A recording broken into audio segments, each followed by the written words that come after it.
My real journey began when I photographed the marvelous paintings of Ajanta. I was not using lights. I was photographing without lights. I was photographing in the darkness. I was invited by all the top museums and universities in the world to come and lecture on Ajanta and to show the photographs.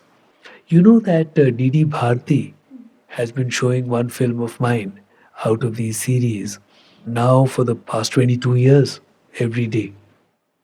And quite often I get communication from school teachers in various parts of the country because it is D.D. Bharti which has the widest, D.D. really, which has the widest reach in India. For the entire crew, comfort was not what was needed at all. We were filled with this passion that we were going to complete the paintings of India. All the wall paintings in temples and caves around India, in remote parts of the country, everywhere, would all be brought before the people.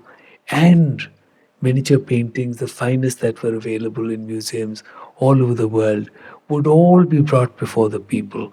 So we were filled with this.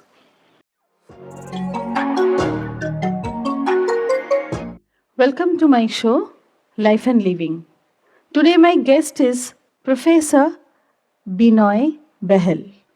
Benoy ji, welcome to my show. Pleasure to be with you, Sunetra. It is a great pleasure. Benoy ji, I have made my show very simple, going through 4 steps of a life.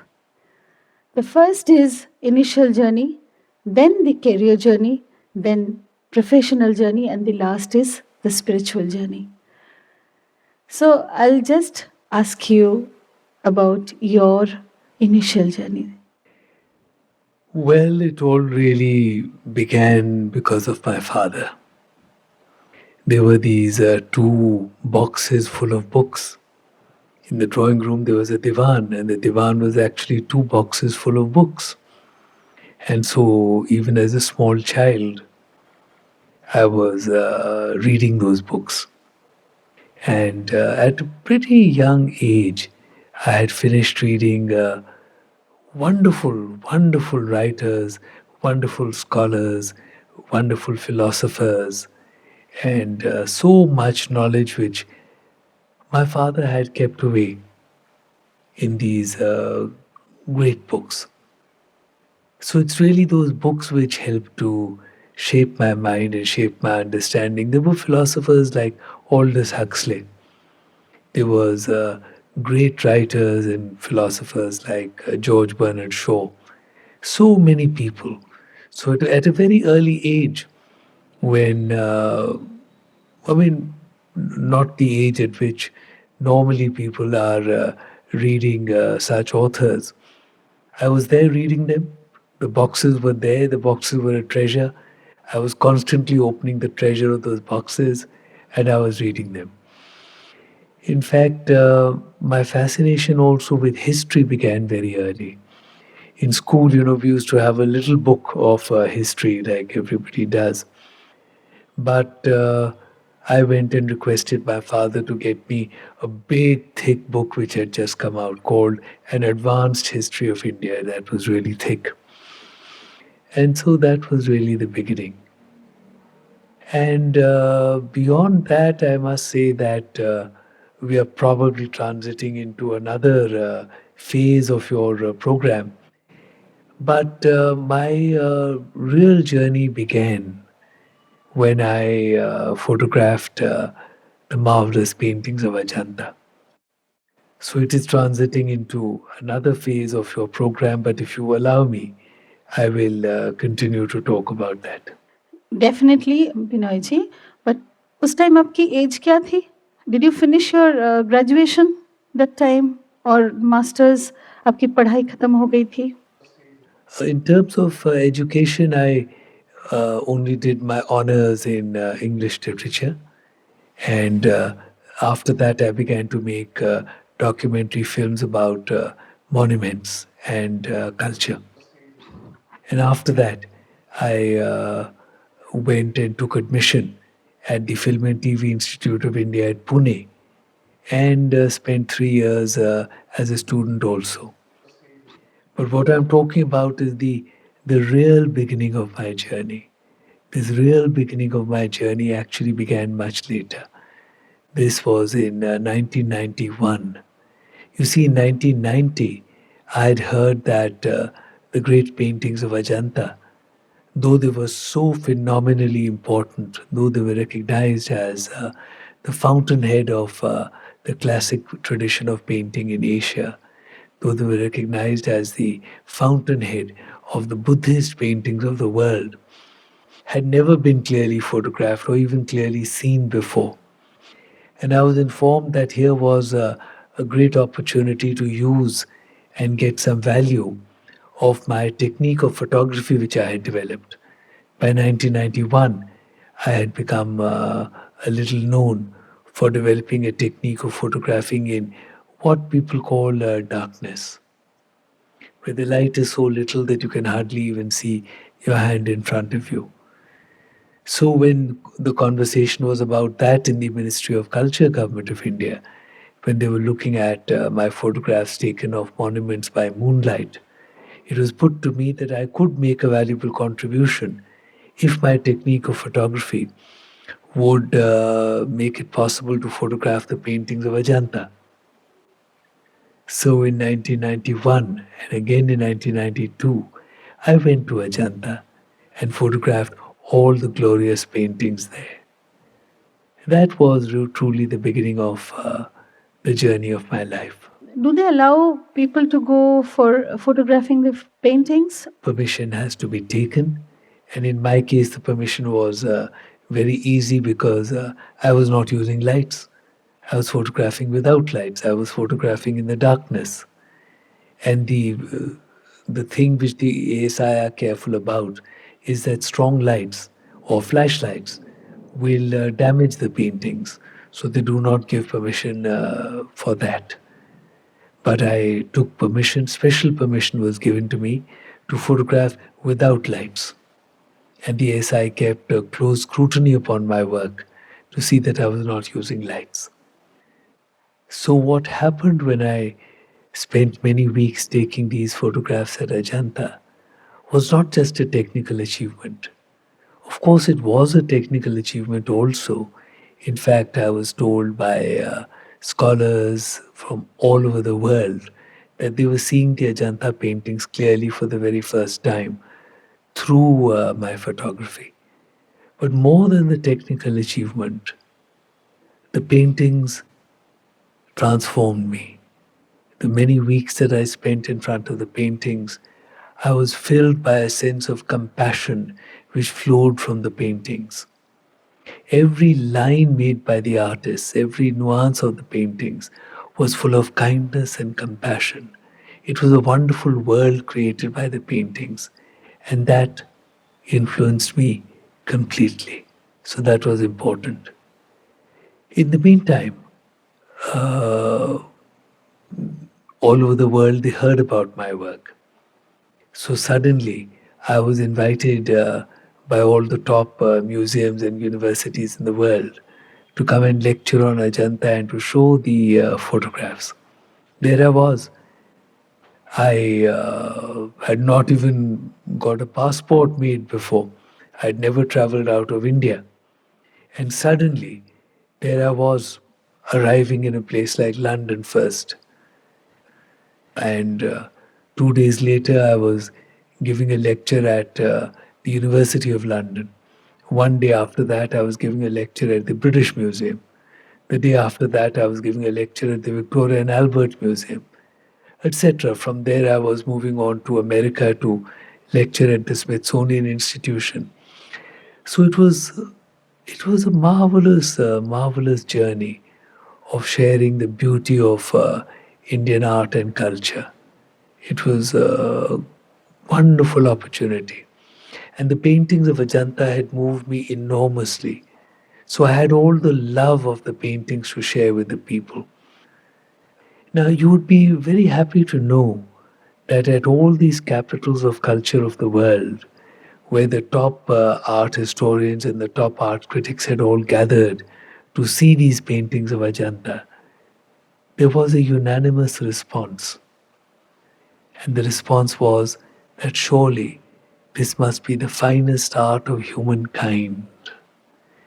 And they pointed out, all these great experts on art pointed out, that technically the paintings showed qualities of art which were seen in the rest of the world only 1,000 years later. They showed the details to me, they spoke about it to me. But more than that, more than all the technical virtuosity which they showed, what made these paintings so remarkable was the vision of life which they contained. It was a vision full of compassion. It was a vision full of kindness. And this is what makes the art of Ajanta so beautiful and valuable in the world. So Ajanta started a very big journey for me. And the journey continued over the years. I went on to make 146 documentary films about the history of art in India. And my photographs were shown all over the world repeatedly in 74 countries. So, all of it beginning with these marvelous paintings of Ajanta. And all of it, I just felt like a postman who had been given a message by the artists of Ajanta to go and deliver this message of kindness and compassion to all. So, Sunetra, it has been a life full of the passion of documenting this glorious art and sharing it with the world.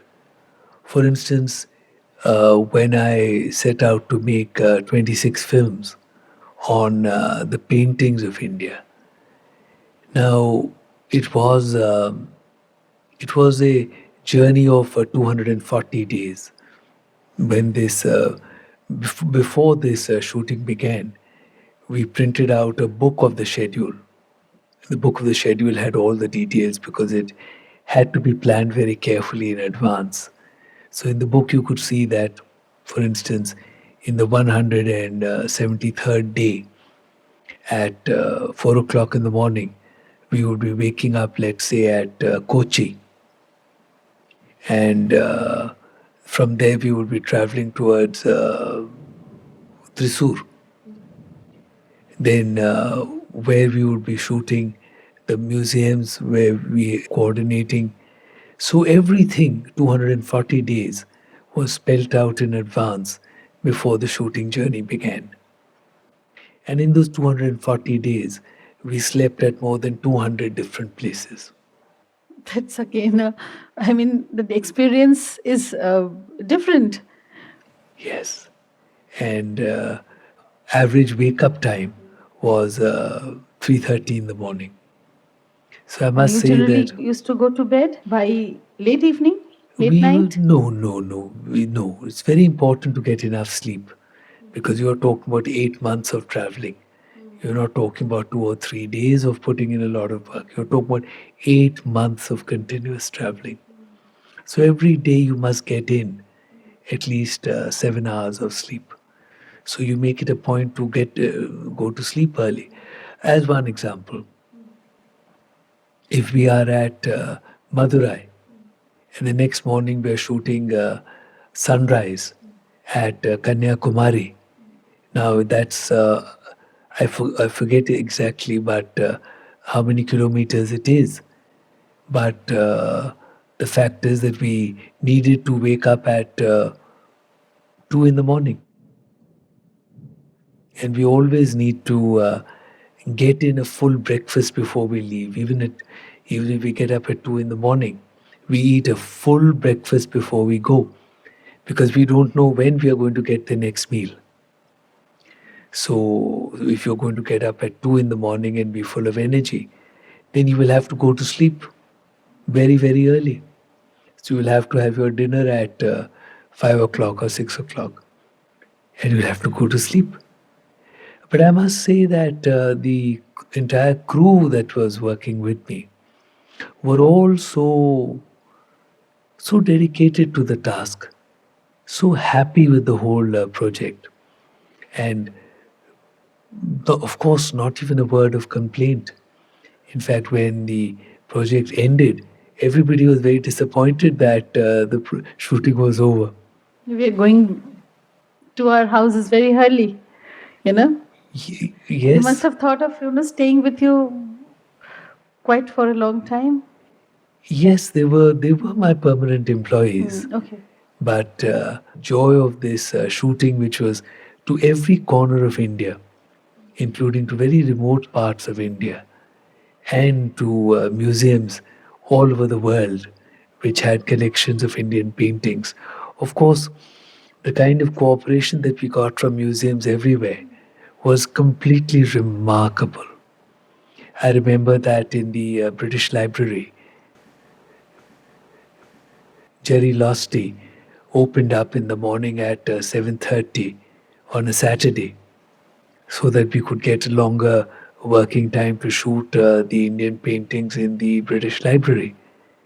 I remember that Karen Smith, the senior curator at the San Diego Museum of Art, opened up not only on Saturday but on Sunday also.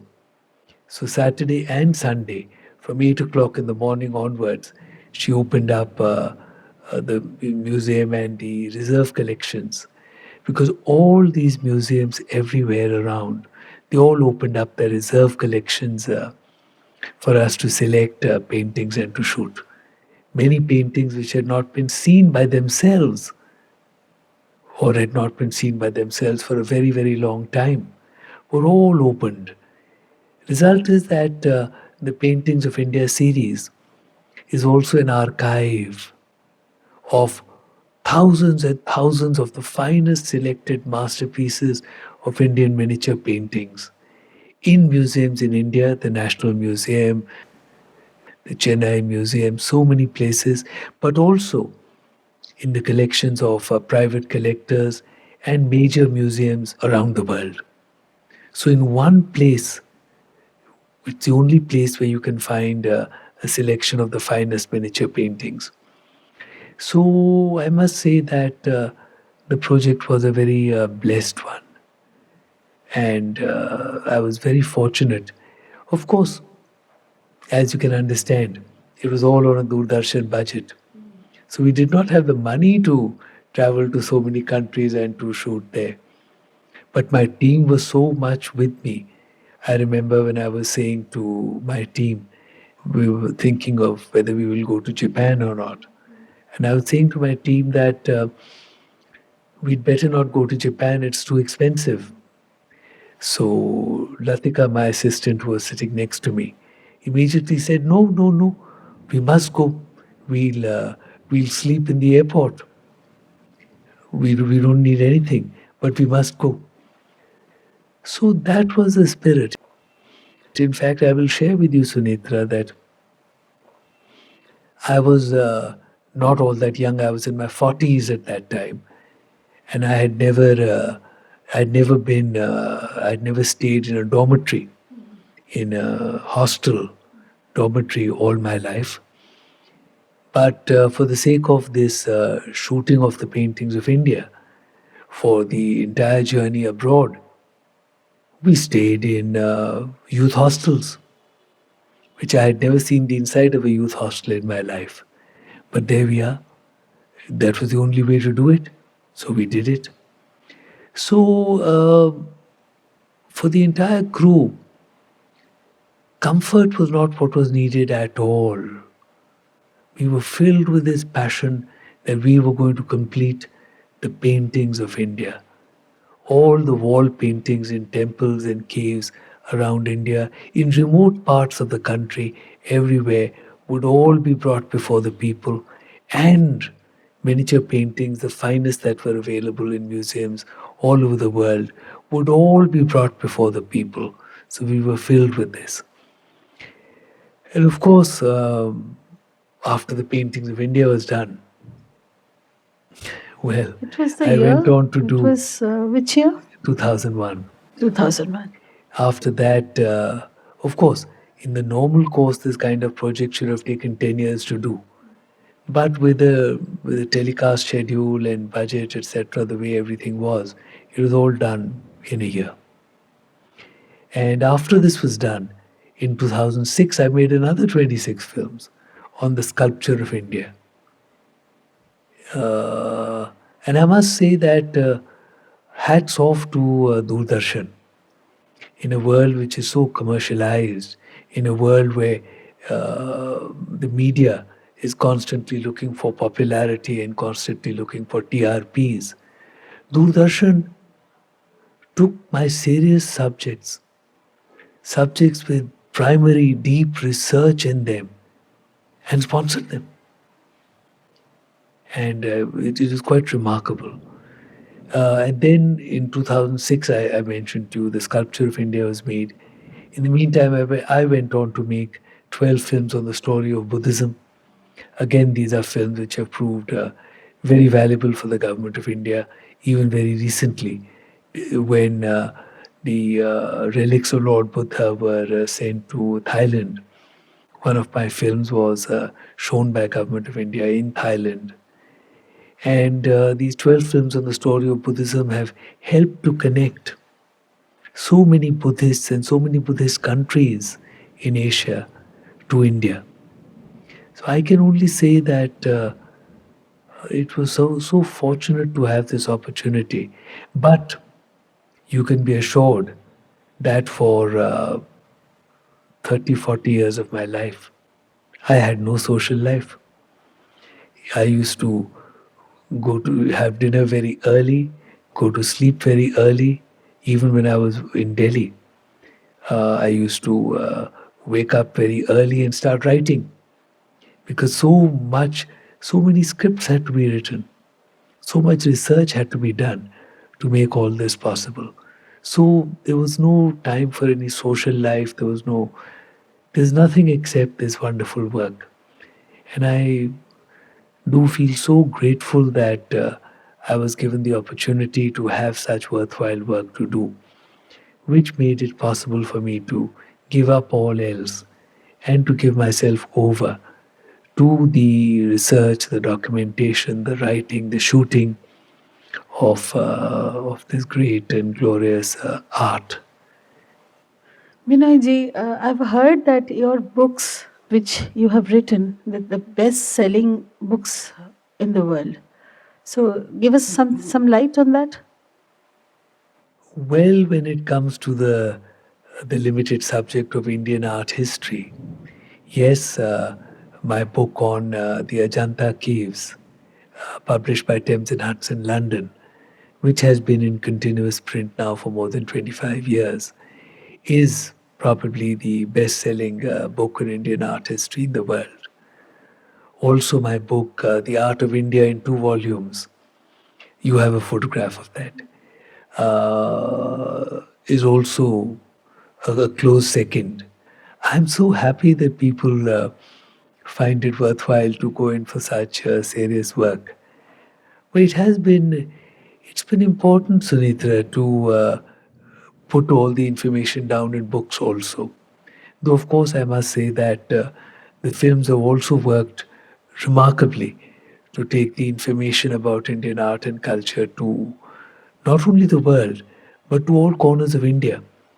You know that D.D. Bharti has been showing one film of mine out of these series now for the past 22 years, every day. And quite often I get communication from school teachers in various parts of the country because it is DD Bharti which has the widest, DD really, which has the widest reach in India. The other channels are extremely popular in the big metro cities, but the people of the villages and small towns and all, they are able to get access to Doordarshan. And for 22 years, school teachers all over the country and others have had the opportunity to benefit from the projects of the paintings of India and the sculpture of India. But still, it was very important for me to write books and to put all the information down there. And there, I must say that My colleague and now wife, Sujata Chatterjee, has been such a support to me, such a wonderful support in doing all this work. I must thank her. So you will be interested to know that the first place, in fact, where Sujata Chatterjee accompanied me in the work was the most dangerous place in the world. It was Afghanistan in 2011, in the middle of all the danger which there was there. Of course, the Embassy of India were making our arrangements and looking into all that very nicely, but it was dangerous. In fact, we almost got shot twice while we were working there. And this was part of my documentation of the Buddhist heritage of the world, which I've documented in 19 countries. And in fact, from Afghanistan, we drove into Uzbekistan, where again we were photographing ancient Buddhist stupas. And from there, we went into another place where very few people know that there is a part of Europe which has an early Buddhist heritage.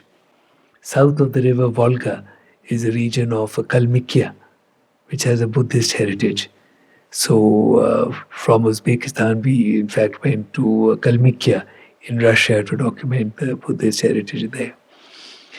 In fact, in the course of documenting the spread of Indian culture, Sujata has accompanied me to some of the most dangerous other places also.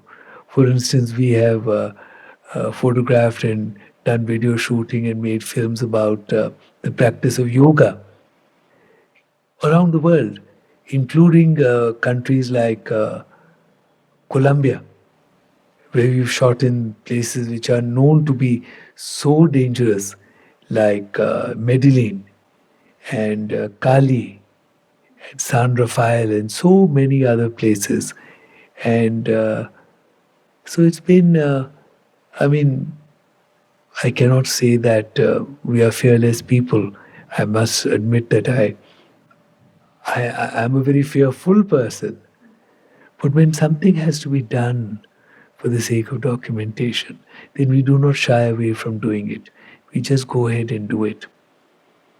In fact, one of the most remarkable places where we were able to photograph in Afghanistan was at a place called Balkh. Now, Balkh is in the region of Mazar-e-Sharif, which is incredibly dangerous. The terrorists there, which is just incredibly dangerous.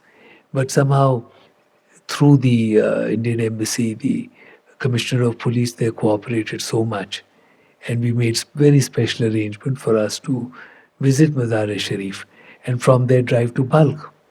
Now, why is Balkh important? Balkh is important because Balkh is one of the places of the great Buddhist Mahaviharas. It's also a place of the great Zoroastrian fire temple. And it's a place that was on the Silk Route.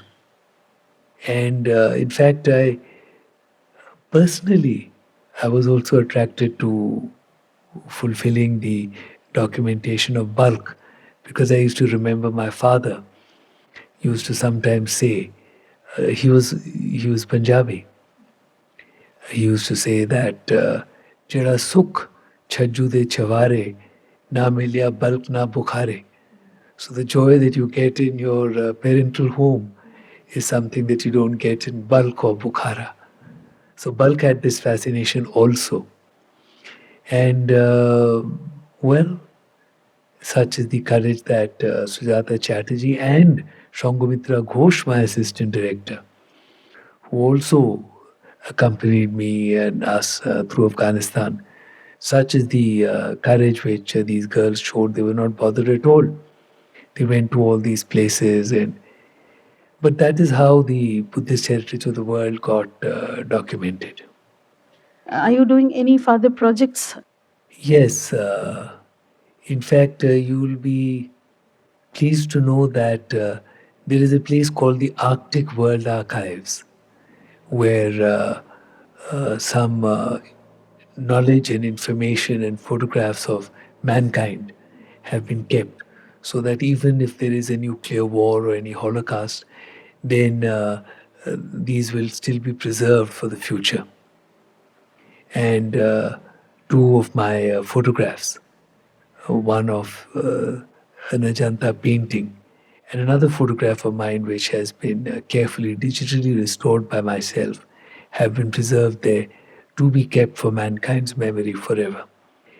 And that brings me to the point that besides having taken 53,000 photographs of India and Indian monuments and Asian art and culture, I found that many of the ancient paintings in India were extremely damaged.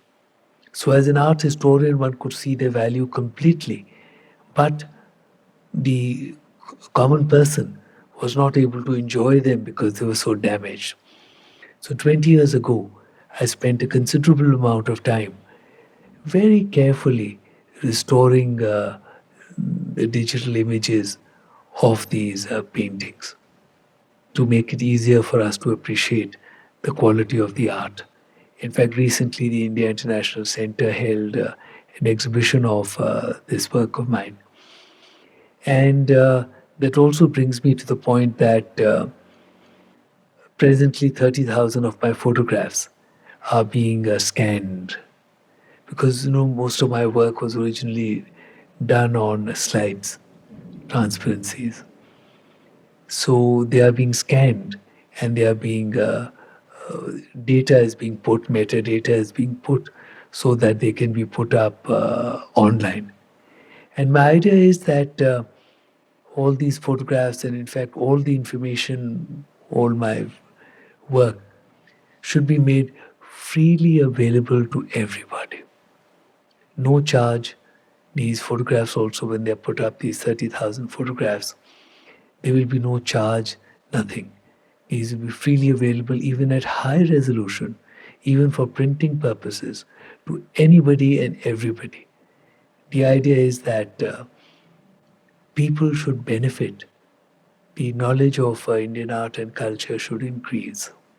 तो हमने सुना है आपको Limca book of records जो है आप लगातार 20 years तक आपको मिलता रहा है, वो रिकॉर्ड आपका तोड़ नहीं कोई पाया है, because most travelled photographer and the art historian.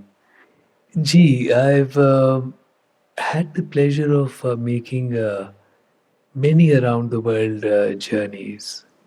Of course, I've had the pleasure of traveling repeatedly to all corners of India, which has been, of course, the most beautiful part of my journeys has been within India, but around the world also.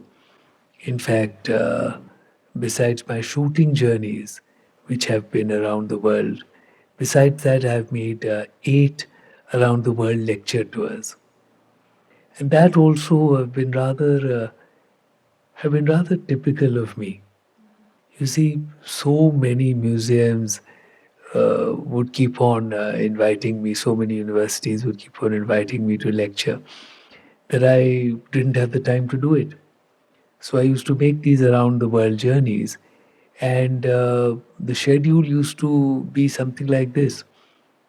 Let's say on the 3rd of April, I'm beginning my tour giving a talk at the Riedberg Museum in Zurich.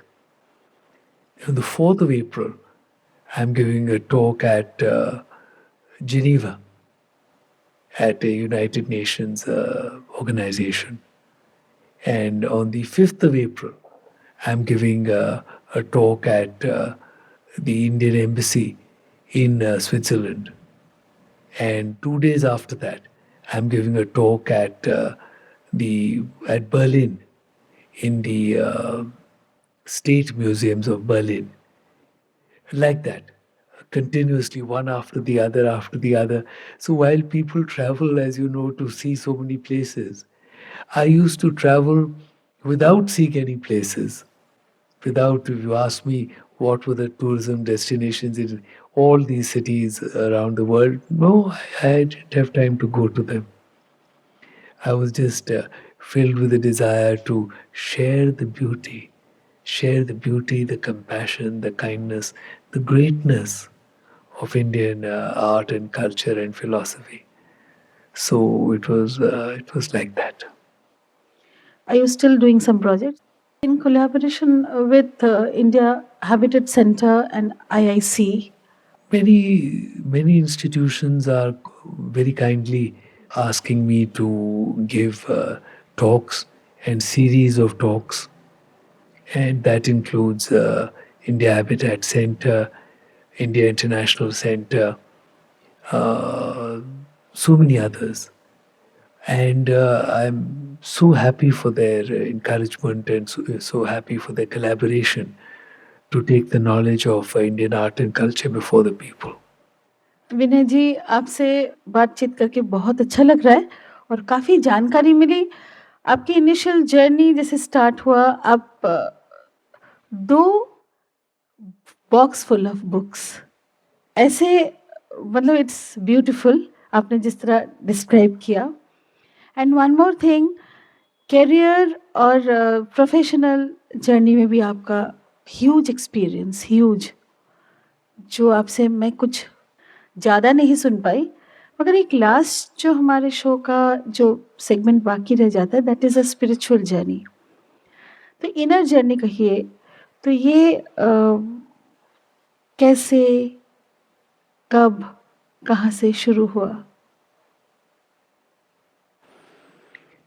My inner journey really began with Ajanta.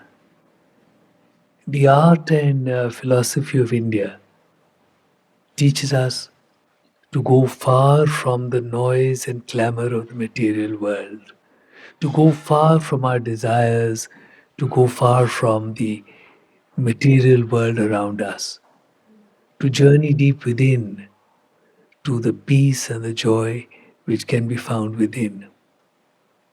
And that is the entire process which Ajanta started. I realized that what we see in the world around us, those things that we want and we chase, are of no importance at all. What matters is the joy to be found within oneself. And here I must share with you a 5th century inscription from Ajanta, which in translation it says, "The joy of giving filled him so much that it left no space for the feeling of pain." It is this joy which we seek. It is the only joy which is lasting, the only joy which is meaningful in life is the joy of giving. Otherwise, taking things is not at all satisfying. Whatever that you get, tomorrow you want something else. It is only the joy of giving, the joy of sharing, the joy of kindness, which can fill you up so completely that it will leave no space within you for the feeling of pain. Vinay ji, thank you so much. आप हमारे studio में आए और आपके साथ बातचीत करके मुझे लगा कि हम, not only me, everyone who is watching this show will be benefited out of your talk, out of your experience, और मोटिवेशन तो बहुत मिलेगी सबको और इंस्पिरेशन भी। So thank you for coming Vinay ji. My pleasure entirely. Thank you so much, Sunetra.